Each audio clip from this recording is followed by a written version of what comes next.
The truth about Archie and Lilibet is shaking the monarchy to its core, and Harry and Meghan can't escape the questions. Watch till the end to see why this scandal could change royal history forever. This begins with a revelation that seems almost too shocking to believe, yet it comes from a man with a long history of exposing uncomfortable truths, Tom Bower. Known for his relentless investigations into the lives of the royal family, Bower doesn't merely hint at controversy, he detonates it like a bomb. His latest claim is perhaps the most destabilizing yet, centered on the Sussex children, Archie and Lilibet. He asserts that they may not actually be the biological children of Harry and Meghan, a statement that instantly sends shockwaves through both royal watchers and the public. This is not idle gossip whispered through tabloid headlines. Bower insists his information is the product of years of research and careful digging. His assertion that surrogacy played a role is controversial enough, but he goes further, suggesting that even this may not be the entire story, implying that outside donors may have been involved. For ordinary families, such speculation would be considered deeply invasive and inappropriate, but for a royal household whose every move has been marketed, packaged, and curated for public consumption, the implications are staggering. This claim doesn't merely touch upon personal privacy, it digs into the very foundation of royal legitimacy, the lineage that has carried on for centuries. To suggest that Archie and Lilibet may not share Harry and Meghan's bloodline is to raise a question that cuts right to the heart of monarchy itself. And in doing so, Bower sets into motion a narrative that threatens not just the Sussexes' reputation but the entire institution they once belonged to. The weight of Bower's allegations extends far beyond Harry and Meghan as individuals. What is at stake here is nothing less than the stability of the British monarchy. For centuries, the idea of bloodline has been sacred, the backbone of royal legitimacy. Every heir to the throne is scrutinized not just for their character but for their lineage, their unquestioned connection to the royal blood. Now, with Bower's claims, that sacred chain is called into question. If it were ever proven that Archie and Lilibet are not the biological children of Harry and Meghan, the implications would be catastrophic. This would not merely be a scandal of misplaced privacy but a constitutional crisis. Questions of legitimacy and succession would be raised, not just in the court of public opinion but in the legal frameworks that define monarchy itself. The monarchy, already struggling with modern relevance and controversies, would face a wound at its very foundation. And unlike other scandals of infidelity, mismanagement, or public disputes, this one cannot be brushed aside as gossip. It strikes at the single most important aspect of royal continuity, blood. For critics of the monarchy, this would be ammunition to argue its irrelevance in a modern world. For supporters, it would be a crisis demanding resolution. The monarchy has survived centuries of turbulence, but rarely has a question this fundamental been posed. Tom Bower's claim doesn't just cast doubt on the Sussexes, it threatens to destabilize the entire royal structure, one that cannot afford ambiguity when it comes to bloodlines and heirs. In the wake of these revelations, attention naturally turns to Prince Harry, once celebrated as the brave, cheeky royal who carried a rebellious charm. Today, according to insiders in Montecito, he is a man under siege. Reports describe him pacing his mansion's rooms, lashing out at staff, and obsessively monitoring every article, social media post, and television panel discussing Bower's claims. The irony is sharp. This is the same man who publicly championed mental health, urging others to speak openly, to seek calm in the storm. Yet now, he himself is unraveling beneath the narrative that questions the very identity of his children. Friends and critics alike describe him in different terms. To some, he is the gullible husband, dragged unwillingly into a deception masterminded by Meghan. To others, he is a willing co-conspirator, complicit in protecting a lie so deeply personal it undermines centuries of royal tradition. Neither image is flattering.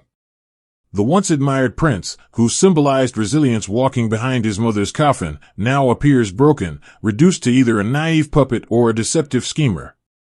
His panic is not just about public perception, it's about the collapse of his identity as a father. For Harry, who has repeatedly said that fatherhood saved him, grounded him, and gave him purpose, the suggestion that his children may not even be biologically his is not just humiliating, it's devastating. The crisis is no longer external, it's eating him alive from within. While Harry unravels, Meghan adopts a very different posture. According to reports, she is not pacing or ranting, she is calculating. Her response has not been one of emotional outbursts but of carefully crafted legal maneuvers. Lawyers are said to be drafting cease and desist letters, threatening media outlets, and attempting to silence the narrative before it spirals out of control. Meghan's approach is one of control, not concession. But here lies the paradox: every legal threat issued only seems to strengthen public suspicion. Instead of putting the matter to rest, the lawsuits are seen as further confirmation that there is something to hide. To her critics, Meghan's cold, clinical response fits into a broader pattern: a duchess who seeks to manage every detail of her public image with precision, but who fails to understand that silence and threats do not quench curiosity, they ignite it. The more she leans on lawyers, the more people wonder why transparency is being avoided. Why not simply prove the truth, if there is nothing to fear? Meghan's strategy may buy time, but it cannot resolve the underlying question. In trying to choke the story with legal intimidation, she has inadvertently fed it, giving critics more ammunition to argue that there is indeed something behind Bauer's claims. As the legal battles loom, the public begins combing through past events with renewed scrutiny. Questions that once floated quietly in online forums now surge to the forefront of mainstream discussion. Why were Meghan's pregnancy photos so carefully curated, with timelines that seemed inconsistent? Why were there no traditional hospital photos, the kind expected even from royals seeking privacy? Why did birth announcements lack the usual medical confirmations and ceremonial clarity? Each inconsistency, once dismissed as a modern couple's choice for privacy, now feels like a deliberate attempt at concealment. The polished photo shoots, the staged timelines, the vagueness of official statements, all are reinterpreted through the lens of Bauer's claim, and the picture that emerges is one of deliberate obfuscation. Critics argue that the Sussexes went to extraordinary lengths to control the narrative around their children's births, lengths unnecessary if there were nothing unusual to hide. The absence of clear medical records or candid family photos stands in stark contrast to William and Kate, whose children's arrivals were marked with public transparency and traditional announcements. Now, those differences appear suspicious rather than simply stylistic. For the public, each unanswered question compounds doubt, and every inconsistency fuels the growing perception that something about Archie and Lilibet's origins has been carefully staged and concealed. The behavior of the wider royal family has not gone unnoticed in this unfolding drama. Observers point out the striking contrast between the treatment of William and Kate's children and that of Archie and Lilibet. William and Kate's children have been photographed with senior royals on countless occasions, embraced publicly by Charles, Camilla, and even the late Queen. But Archie and Lilibet's appearances with senior royals are rare to non-existent. Even on birthdays or significant milestones, public acknowledgments from the royal family toward the Sussex children have been conspicuously absent. No photos of Charles holding Archie, no royal birthday greetings, no warm mentions and speeches, just silence. This absence now takes on new meaning.